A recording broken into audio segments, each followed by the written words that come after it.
এখনকার পর্বে তোমাদের নবম দশম শ্রেণীর গণিত বই, তোমরা যারা এসএসসি পরীক্ষা দিবা 2025 সালে, তোমাদের দ্বিতীয় অধ্যায় সেট ও ফাংশনের টাইপ ভিত্তিক সৃজনশীল প্রশ্নের আজকের এই পর্বের মাধ্যমে তোমাদের টাইপ 3-এর সিলেট বোর্ড 2020 এবং রাজশাহী বোর্ড 2022 এই দুইটি প্রশ্ন সমাধান করে দেখাবো। তো এই দুইটা প্রশ্ন পারলে তোমরা বুঝলে বাকি প্রশ্নগুলো তোমরা করতে পারবা। তো মনোযোগ দিবা। দেখো, সিলেট বোর্ড 2020-এর মধ্যে বলা হয়েছে জি অফ ওয়াই সমান 3y প্লাস 1/3y মাইনাস 1 হলে G of Y minus 2 plus 1/জি অফ ওয়াই মাইনাস 2 মাইনাস 1 এর মান নির্ণয় করো। তো সর্বপ্রথম যে কাজটি আমরা করব, জি অফ ওয়াই মাইনাস সমান আমরা মানটি আগে লিখে নিব। তো দেখো, মনোযোগ দিবা। এখানে দেখো আমি মানটি লিখলাম, দেওয়া আছে জি অফ ওয়াই সমান 3y প্লাস 1/3y মাইনাস 1। তো প্রশ্নটা যদি একটু বিশ্লেষণ করে তোমাদেরকে আমি একটু বোঝাই। দেখো এই জায়গার মধ্যে কি চেয়েছে মান নির্ণয় করার জন্য। দেখো জি অফ ওয়াই মাইনাস 2, আমাদের নিচেও কিন্তু আছে জি অফ ওয়াই মাইনাস 2। তার মানে এই সম্পূর্ণ মান নির্ণয় অঙ্কটি করতে গেলে আগে আমাকে জি অফ ওয়াই মাইনাস 2 এর মান বের করতে হবে।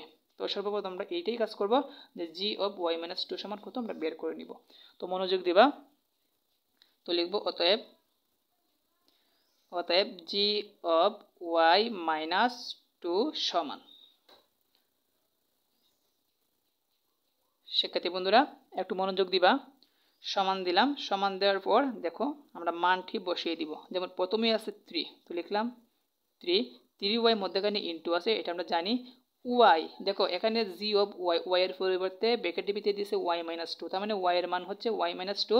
আর এই জায়গার মধ্যে দেওয়া আছে, এর মধ্যে ওয়াই জায়গার মধ্যে আছে দুই জায়গার মধ্যে ওয়াই, এই দুই জায়গার মধ্যে আমাদের ওয়াই মাইনাস 2 বসাতে হবে। তো আমরা এই ওয়াই এর পরিবর্তে লিখবো আমরা ইন্টু আকারে ওয়াই মাইনাস 2। আমি যে ব্র্যাকেট দিছি, ব্র্যাকেট ধরে কিন্তু ইন্টু বুঝাইছে, আর ইন্টু দিতে হবে না। প্লাস 1, তো লিখলাম প্লাস 1। ঠিক সেমভাবে নিচে লক্ষ্য রাখো 3 ইন্টু ওয়াই এর মান হচ্ছে ওয়াই মাইনাস 2, তো দিব ওয়াই মাইনাস 2। তারপর কি আছে মাইনাস 1, তো দিলাম মাইনাস 1।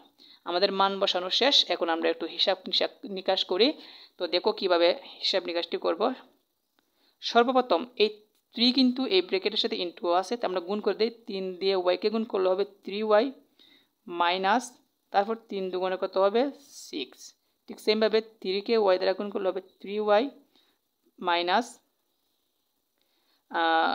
আর এখানে প্লাস হিসাবে কি আছে 1 আছে, ওইটা এখানে রেখে দিতে হবে প্লাস 1। এবং 3 দ্বারা ওয়াইকে গুণ করলে হবে 3y মাইনাস, আবার 3 দ্বারা 2কে গুণ করলে 3 দুগুণে কি হবে 6 হবে, মাইনাস কত আছে 1 আছে। বুঝতে পেরেছো? আর তারপর লক্ষ্য রাখো সমান, এদিকে 3y এর জায়গায় 3y রেখে দিব। মাইনাসের 6 থেকে প্লাসের 1 ক্যালকুলেটর সমান দাও, দেখবে মাইনাসের 5 বের হবে। 3y নিচে যা আছে তাই রেখে দিলাম। মাইনাসের 6 মাইনাসের 1 ক্যালকুলেটর সমান দাও, দেখবে মাইনাস 7 বের হবে। বুঝতে পেরেছো?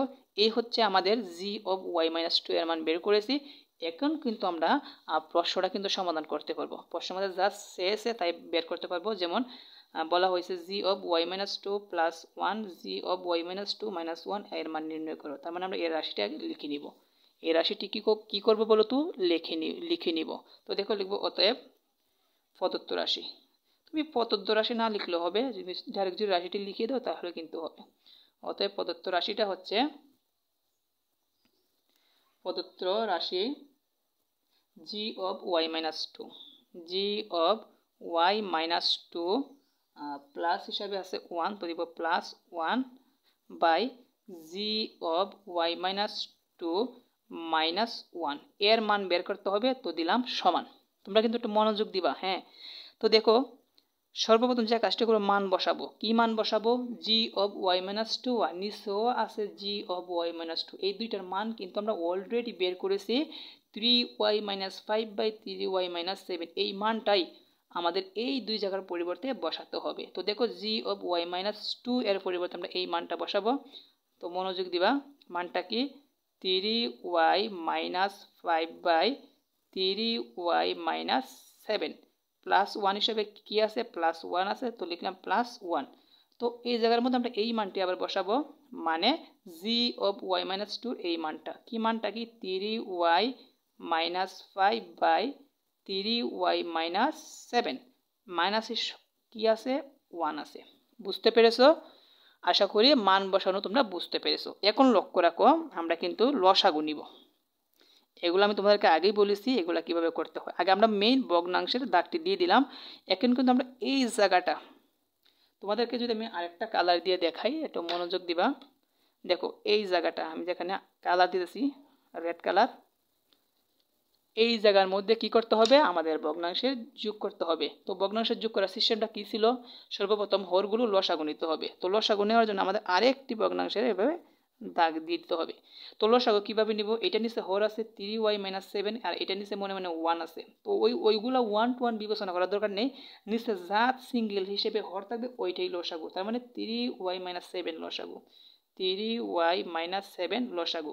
লসাগু নেওয়ার পর কাজ কি, নিচে নিচে ভাগ উপরে গুণ, এটাকে আমি সংক্ষেপে বলি। আর তুমি যদি স্যারদেরকে বলবা যে এই লসাগুকে হর দ্বারা ভাগ করো যত বের হবে উপরে লবের সাথে গুণ, আর ওইটাকে আমি এমনিভাবে বলি নিচে নিচে ভাগ করে যত বের হবে উপরে গুণ। তো দেখো নিচে নিচে ভাগ করি, 3y-7 কয়বার যায়, একবার যায়। মনে রাখবা একবার একরকম যদি হয় তাহলে কতবার যাবে, একবার যাবে। এক আবার উপরের এইটার সাথে গুণ হবে। তো মনে রাখবা যে কোনো সংখ্যা বা যে কোনো মানের সাথে যদি তুমি এক গুণ দাও তাহলে যে রাশিটি ছিল ওই রাশি হবে। অর্থাৎ এক দ্বারা যদি এইটাকে গুণ করি তাহলে 3y-5 হবে। তো লিখবো 3y-5 প্লাস আছে তো দিলাম প্লাস। আবার নিচে নিচে ভাগ করে উপরে গুণ, দেখো এটা নিচে কিন্তু নিচে নাই, আছে মনে মনে 1, ওইগুলা বিবেচনা করতে হয় না। তো 1 নিচে নিচে ভাগ না করে ডাইরেক্ট লসাগু দিয়ে উপরে লবকে গুণ করে দিব। এক দ্বারা এই লসাগুকে গুণ করলে এইটাই হবে, মানে 3y-7। তো লিখব 3y-7। বুঝতে পেরেছো? এখন দেখো আমি যদি তোমাদেরকে নিচে যদি এভাবে দেখাই আন্ডারলাইন দিয়ে, দেখো এইটাকে কিন্তু আমরা এখন লসাগু করব। উপরে যেভাবে করেছি ঠিক সেইমভাবে এইটাকেও আমাদের এখন লসাগু করতে হবে। আর একটু মনোযোগ দিবা। দেখো তো লসাগু নেওয়ার জন্য আগে আমাদের ভগ্নাংশের দাগটি দিয়ে দিতে হবে, দিলাম। নিচে হর একলা যদি থাকে, একটা হর যদি থাকে তাহলে এইটাই লসাগু হয়। আর ওই স্যারকে তোমরা স্যারকে এভাবে বলবা যে এটা নিচে হর আছে 3y-7 আর এটা নিচে মনে মনে 1 আছে, 1 এবং 3y-7 লসাগু হচ্ছে 3y-7ই। বুঝছো? আর ডাইরেক্টভাবে বলবা যদি বলতে চাও যে নিচে সিঙ্গেল হিসেবে যদি হর থাকে তাহলে যা থাকবে তাই লসাগু। তার মানে 3y-7, তো লিখবো 3y-7। তো দেখো হরকে লসাগু দ্বারা ভাগ করলে একরকম একবার যায়, এক আবার উপরে এইটার সাথে গুণ হবে, এক দ্বারা এটাকে গুণ করলে এইটাই হবে, অর্থাৎ 3y-5 হবে। তো লিখবো 3y-5। তারপর কি আছে মাইনাস, তো দিলাম মাইনাস। এটা নিচে 1 আছে, 1 দ্বারা লসাগুকে ডাইরেক্ট ভাগ না করে ডাইরেক্ট গুণ করে দেবো উপরে লবের সাথে। 1 দ্বারা যদি আমি 3y-7 কে গুণ করি এইটাই হবে, মানে 3y-7। কিন্তু যখন তুমি এই জায়গার মধ্যে বসাবা তখন কিন্তু 3y-7 বসাতে পারবা না, তুমি বসাবা 3y+7 বসাবা। এটা কেন? কারণ যখন আমি এখানে ভগ্নাংশের বিয়োগটা দিলাম তখন পরবর্তী মান বসানোর পর যদি প্লাস থাকে হবে মাইনাস, মাইনাস থাকলে হবে প্লাস। বুঝতে পেরেছ? এখন দেখো আমরা এটা ক্যালকুলেশন করব। তো দিলাম সমান, দেখো আগে সর্বপ্রথম মেইন ভগ্নাংশের দাগটা আগে দিয়ে দিবা, তারপর উপরের যে দাগটা আছে ওইটাও দিয়ে দিবা। কি আছে লসাগু কি নিয়েছিলাম 3y-7, উপরে আমরা হিসাব করি। দেখো 3y প্লাসের 3y কি হবে 6y, কি হবে 6y, মাইনাসের 5 মাইনাসের 7 কত হবে -12। বুঝতে পেরেছো?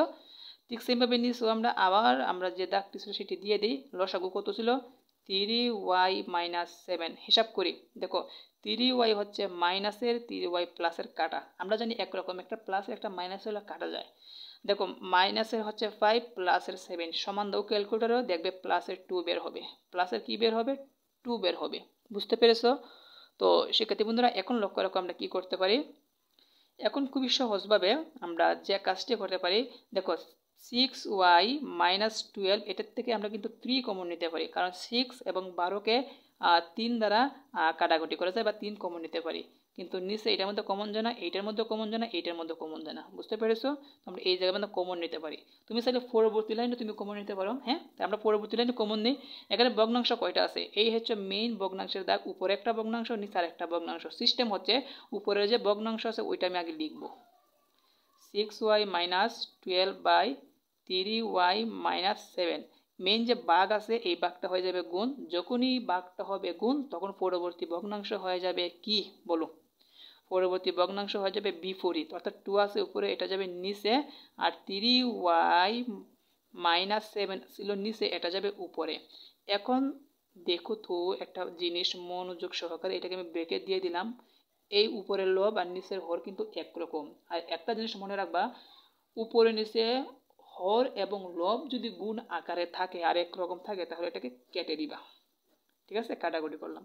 এখন বলেছিলাম, আমি প্রথমেই বলেছিলাম এখান থেকে 3 কমন যায়। এখন আমরা এই জায়গা থেকে 3 কমন নিব। 3 কমন এটা ব্রেকেট দিতে হয়। কমন নেওয়ার পর নাম কি, ভাগ করা। 3 দ্বারা 6কে ভাগ করলে হবে 2, সাথে হচ্ছে ওয়াই, তার মানে 2y। বুঝতে পেরেছো? এবং এখানে কি আছে, মাইনাস। তো আরেকটা জিনিস বলি, দেখো আমি যে 3 কমন নিয়েছি, 3 যে কমন নিয়েছি আর নিচে যে আছে 2, এটাকে কিন্তু 3 দ্বারা 2 কিন্তু কাটাকুটি করা যায় না। তার মানে আমাকে 3 কমন নিলে হবে না। আমি ভাবছিলাম যে কমন নিলে হবে, যখন আমি এইটা লিখলাম তখন দেখলাম যে নিচে 2 উপরে 3 কাটাকুটি করা যায় না, তখন এটা বাদ দিয়ে দিলাম। হ্যাঁ, আমরা 2 কমন নিব, যেহেতু নিচে 2 আছে আমরা 2 কমন নিব। 2 কমন নিলে 2 দ্বারা 6কে ভাগ করবে 3, সাথে হচ্ছে ওয়াই, কি হবে 3y। তারপর দেখো কি আছে, মাইনাস দিলাম, মাইনাস 2 দ্বারা 12কে ভাগ করলে হবে 6, আর নিচে কি আছে 2, 2 এ 2 এ কাটলে কি থাকলো, 3y মাইনাস 6। এটাই আমাদের অ্যান্সার, এটাই আমাদের অ্যান্সার।